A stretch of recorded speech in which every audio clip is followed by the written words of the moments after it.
నమస్తే నేను సతీష్. అగ్రికల్చర్పై అపారమైన ప్రేమతో కష్టాలను జయిస్తూ విజయాలను అందుకుంటున్న రైతులందరూ మన చుట్టూ ఉన్నారు. నేల తల్లిపై ప్రేమతో సాగుకు కొత్త నిర్వచనాలు చెప్పే అన్నదాతల విజయగాథలు అందరికీ స్ఫూర్తిదాయకం. అలాంటి అసాధారణ కథనాల స్టార్ రైతులోకి స్వాగతం.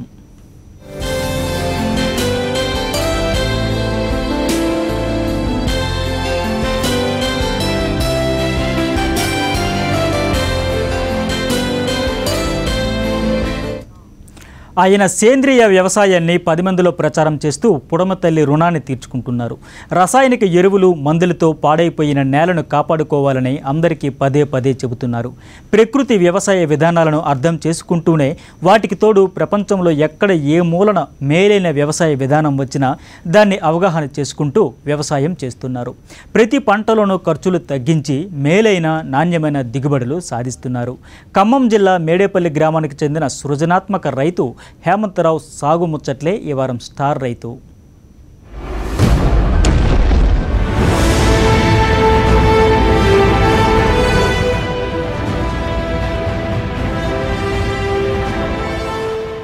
ప్రారంభం, ముగింపు, ఈ సృష్టి చలన సూత్రం. ప్రారంభమున్న చోట ముగింపు, ముగింపు జరిగిన చోట ప్రారంభం. ఇది విన్యాసం.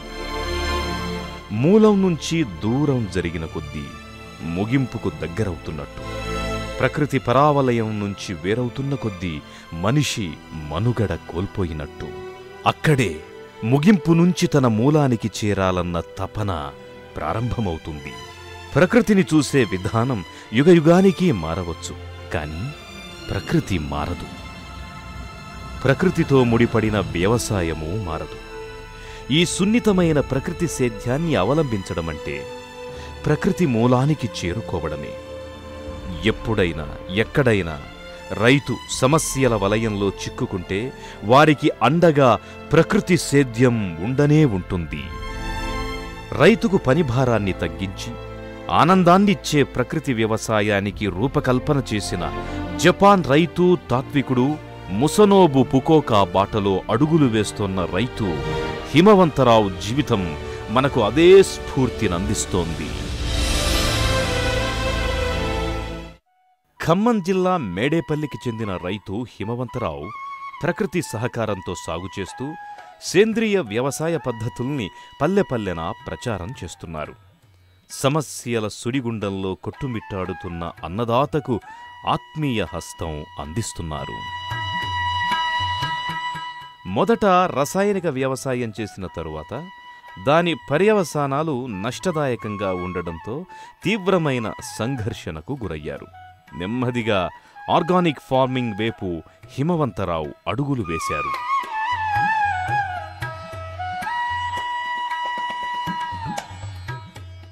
నేను 1957-58లో మొదట వ్యవసాయం చేశాను.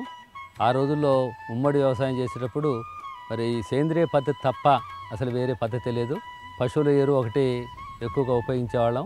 దానితోడు చెరువు మట్టి ఉపయోగించేసి ఆ రోజున పంటలు పండించేవాళ్ళం. అయితే ఇంత పంటలు పండిపోయినా ఆ రోజున కూడా సంతృప్తికరంగా పంటలు పండాయి. 1964లో మొదట సూపర్ వచ్చింది.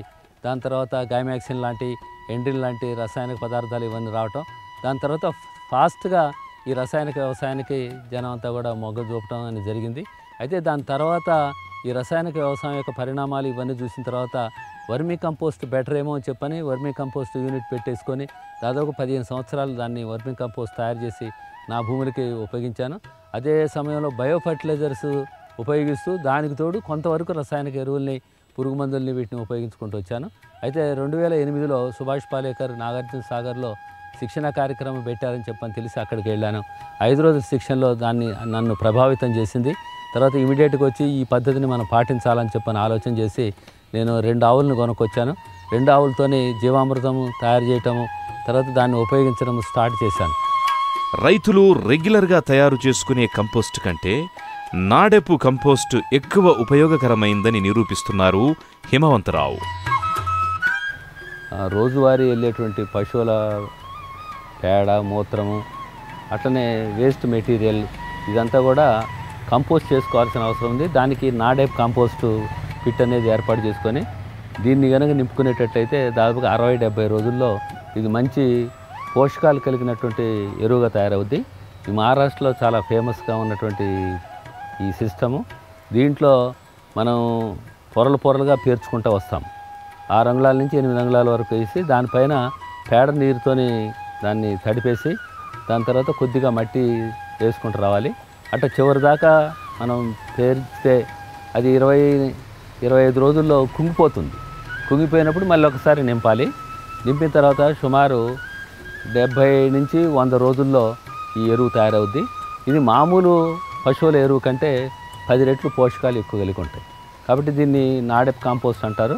ఇది ఇప్పుడు గవర్నమెంట్ సబ్సిడీ మీద కూడా ఇస్తుంది. కాబట్టి రైతులందరూ కూడా మరి వేరే కుప్పలాగా వేసుకొని దాన్ని బలహీనమైనటువంటి ఎరువుగా మార్చుకునే బదులు ఈ పద్ధతిలో కంపోస్ట్ చేసుకునే పోషకాలు కలిగినటువంటి ఎరువుగా చేసుకోవాల్సిన అవసరం ఉంది. మార్కెట్లో వేలాది రూపాయలు పెట్టి ఫర్టిలైజర్స్ కొనాల్సిన అవసరం లేకుండా అతి తక్కువ ఖర్చుతో ప్రకృతిలో అందుబాటులో ఉండే వనరులతో రైతు స్వయంగా ఫర్టిలైజర్స్ తయారు చేసుకోవచ్చంటారు హిమవంతరావు. పాలేకర్ను అనుసరించి తయారు చేసుకునే ద్రవ జీవామృతం, ఘన జీవామృతాలు పంటలకు బలవర్ధకాలుగా ఉపయోగపడతాయి అంటారు. ఇది ఘనజీవామృతం. పేడ, పశువుల పేడ సుమారు 100 కేజీలు అంటే 10 బొచ్చెలు పేడ వేసేసి దాన్ని నీడలో వేయాలి. 1 కేజీ బెల్లము, 1 కేజీ పిండి దీన్ని కలపాలి. కలిపేసి దీన్ని గొని సంచి కలిపి 2 రోజులు నీడలో ఉంచాలి. 2 రోజులు అయిన తర్వాత ఎండలో ఎండబెట్టుకోవాలి. ఇది 6 నెలల దాకా నిల్వ ఉంటుంది. ఇది ఏ చేనుకైనా సరే మనం మంచి ఎరువుగా ఉపయోగించవచ్చు. పైరుతో వేసేటప్పుడు 1 ఎకరానికి కింటా వేస్తే సరిపోద్ది. పైపాటుగా ప్రతిసారి 1/2 కింటా చొప్పున వేసుకోవచ్చు. ఇది అన్ని పైర్లకి అన్ని పోషకాలను ఇచ్చేటువంటి ఒక మంచి ఎరువు. దీన్ని ఘనజీవామృతం అంటాం. ఇది ద్రవ జీవామృతం అంటారండి. ఇది 200 లీటర్ల డ్రమ్ముకి 10 కేజీల పేడ, 10 లీటర్ల మూత్రము, 1 కేజీ బెల్లము, 1 కేజీ పిండి, 1 పిరికెడు వ్యవసాయం చేయనటువంటి అంటే రసాయనిక పదార్థాలు, పురుగు మందులు ఉపయోగించిన చోట మట్టి 1 పిరికెడు వేసేయాలి. ఉదయం ఒకసారి, సాయంత్రం ఒకసారి కలపాలా. ఈ కలిపేటప్పుడు సవ్య దిశలో కలపాలి. ఎందుకంటే దీంట్లో మ్యాగ్నెటిక్ ఫోర్సెస్ పనిచేస్తాయి. కాబట్టి ఇది తయారు చేసేటప్పుడు దీన్ని సవ్య దిశలో మాత్రమే తిప్పాలి. 2 రోజులు ఉంటే 3వ రోజు ఇది తయారవుతుంది. 3వ రోజు దీన్ని మనం ఉపయోగించుకోవచ్చు. ఇంకోటి ఏంటంటే ఈ జీవామృతాన్ని భూమికి నీటి ద్వారా కానీ లేకుంటే భూమి చల్లటం ద్వారా కానీ మనం అప్లై చేయొచ్చు. అదే సమయంలో దీన్ని ప్రతి 15 రోజులకు ఒక్కసారి దీన్ని స్ప్రే చేయటం వల్ల చాలా మంచి ఫలితం ఉంది. స్ప్రే చేయడానికి 10 లీటర్ల నీళ్ళకి 1 లీటర్ మాత్రమే కలిపి స్ప్రే చేస్తాం. ప్రతి 15 రోజుల వరకు స్ప్రే చేయటం వల్ల ఇది బ్యాక్టీరియా తెగుల్ని, తర్వాత ఫంగస్ సంబంధించినటువంటి తెగుల్ని, వైరస్ తెగుళ్ళని, తర్వాత పాంపొడ తెగుల్ని వరిలో, తర్వాత దోమకాటుని వీటన్నిటిని కూడా నివారిస్తుంది. అగ్గి తెగుల్ని బ్రహ్మాండంగా నివారిస్తుందని చెప్పనేది అర్థమైంది. క్రీడా వారి యొక్క పరిశోధనలో కూడా తేలింది ఏంటంటే ఇది చాలా బలమైనటువంటి బయో ఫర్టిలైజర్. పంటలకొచ్చే రకరకాల చీడపీడలను నివారించడానికి, మొక్కలు ఆరోగ్యంగా పెరగడానికి, దిగుబడి నాణ్యంగా రావడానికి అందుబాటులో ఉన్న వనరులతో అతి తక్కువ ఖర్చుతో అనేక రకాల కషాయాలను తయారు చేస్తున్నారు.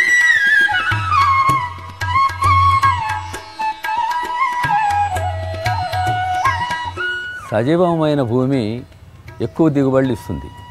ఈ దిగుబడులు ఇవ్వటం కోసం అని చెప్పని ఒకటి భూమిలో సేంద్రియ పదార్థాన్ని పెంచాలి. రెండవది సూక్ష్మజీవుల్ని, అనంతకోటి సూక్ష్మజీవుల్ని భూమిలో డెవలప్ చేయాలి, బాగా డెవలప్ చేయాలి. ఈ రెండింటిని చేసినప్పుడు ఆటోమేటిక్గా ఎర్రలు కూడా డెవలప్ అవుతాయి. ఎర్రలు డెవలప్ అయిపోయి భూమిని దున్నేసి మొక్కలకు కావలసిన వర్మీ కంపోస్ట్ని కూడా తయారు చేసి మొక్కలకు అందిస్తూ ఉంటాయి. అయితే అదే సమయంలో రకరకాల పురుగులు అటాక్ అవుతూ ఉంటాయి, తర్వాత తెగుళ్ళు కూడా వస్తూ ఉంటాయి. కాబట్టి వీటి నివారణ కూడా ఈ ప్రకృతి వ్యవసాయంలో అనేక రకాలైనటువంటి పద్ధతుల్ని ఆచరణలో పెడుతున్నాము. ఇట్లా సూక్ష్మజీవులను తయారు చేయడానికైతే, భూమికి అందించడానికైతేమి, లేకుంటే పైర్లు మంచిగా పెరగడం కోసం అని చెప్పని కొన్ని అమినో యాసిడ్స్ అయితేమి, తర్వాత పురుగు మందుల్ని నివారించడానికి, తెగుళ్ళని నివారించడానికి అయితేమి అనేక కషాయాలని తయారు చేసి ఉపయోగిస్తున్నాము. అనేక మంది రైతులు చాలా మంచి ఫలితాలను కూడా అనుభవించారు. కాబట్టి వాటిల్లో ఈ చేప, బెల్లము, అమినో ఆమ్లం అని చెప్పనేది ఒకటి చాలా ప్రధానమైనటువంటిది. ఇది మార్కెట్లో ఇవాళ ఒక 10 ml వచ్చేసి దాదాపుగా 500-600 రూపాయలకు దొరుకుతూ ఉంది. దీన్ని 1 కేజీ బెల్లం, 1 కేజీ చేపలు, 1 లీటర్ నీళ్లు, ఈ కేజీ చేపల్ని చిన్న చిన్న ముక్కలు కోయాలి, కేజీ బెల్లాన్ని నల్లగొట్టి లీటర్ నీళ్ళలో కలిపి ఈ మూడింటిని కలిపి ఒక చిన్న 4 లీటర్ల కుండలో పెట్టేస్తే సుమారు 11-12 రోజుల్లో ఈ చేప ముక్కలన్నీ కరిగిపోతాయి.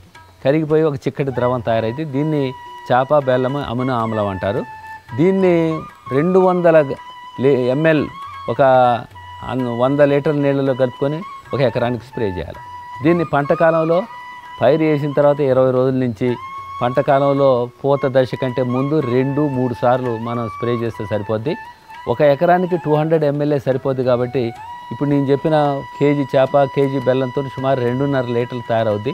అంటే సుమారు 12.5 ఎకరాలకు తయారవుద్ది. అంటే 1 ఎకరానికి వచ్చేసి ఒక 10 రూపాయల ఖర్చుతోనే మనం 20% దిగుబడి పెంచుకోవడానికి స్కోప్ ఉంది. ఈ వేపాకుతోని కషాయం తయారు చేసేదాన్ని నీమాస్త్రం అంటారు. దీనికి వచ్చి 1 కేజీ పేడ, 5 లీటర్ల మూత్రము, 5 కేజీల వేపాకు. ఈ వేపాకును కొద్దిగా దంచేసి 1 రోజు మాత్రమే దీన్ని మ్యాక్సిమం 1 రోజు మాత్రమే దాన్ని ఊరవేయాలి. 1 రోజు అయిపోయిన తర్వాత దాన్ని వడపోసి 100 లీటర్ నీళ్ళు కలుపుకొని దీన్ని స్ప్రే చేసుకోవచ్చు. ప్రతి పంటకి ప్రికాషనరీగా ముందు మనం ఒక పురుగు మందుని చల్లాలి అని చెప్పిన ఆలోచన రైతుల్లో ఉంటుంది. కాబట్టి వాళ్ళు దీన్ని నిర్భయంతరంగా ఉపయోగించుకోవచ్చు. దీన్ని చల్లటం వల్ల ఏం జరుగుద్దంటే ఈ పురుగు రెక్కల పురుగులు వచ్చి గుడ్లు పెట్టవు. ఒకవేళ గుడ్లు పెడితే అవి పొదగవు. ఆల్రెడీ పొదిగుంటే చిన్న లార్వాలు చచ్చిపోతాయి. కాబట్టి ఇది అన్ని పంటల్లో అన్ని దశల్లో కూడా ఉపయోగించవచ్చు. దీన్ని నీమాస్త్రం అంటాము.